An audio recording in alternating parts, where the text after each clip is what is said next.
होई अष्टमी व्रत कथा। होई अष्टमी व्रत कथा।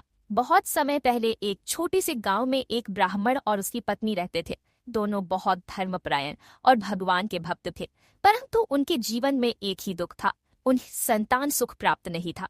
एक दिन भगवान की कृपा से उनके घर एक कन्या का जन्म हुआ। उन्होंने उसका बहुत प्यार से पालन पोषण किया। जब वह बड़ी हुई तो उसका विवाह एक सुशील युवक से कर दिया गया। विवाह के बाद वह अपने पति के घर चली गई। कुछ वर्षों बाद भी उसे संतान प्राप्त नहीं हुई। धीरे धीरे वह बहुत उदास रहने लगी। हर दिन जब वह अपने आसपास के बच्चों को खेलते देखती तो उसकी आंखों में आंसू आ जाते। एक दिन उसकी सखी उसके घर आई और बोली, बहन, तू इतनी उदास क्यों रहती है? सखी ने कहा, बहन, तू चिंता मत कर। आने वाली अष्टमी तिथि को होई माता का व्रत रख और श्रद्धा से उनकी पूजा कर। माँ अवश्य तुझे संतान का सुख देंगी। उसने सखी की बात मानी।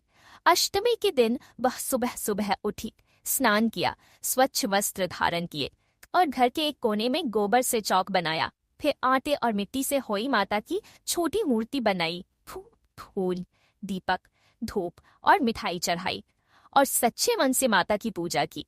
फिर वह पास की औरतों के साथ बैठकर होई माता की कथा सुनने लगी। कथा इस प्रकार की। बहुत समय पहले एक गांव में 7 भाई और एक बहन रहते थे। वे सभी आपस में बहुत प्रेम करते थे। एक दिन अष्टमी के दिन बहन किसी काम से बाहर जा रही थी।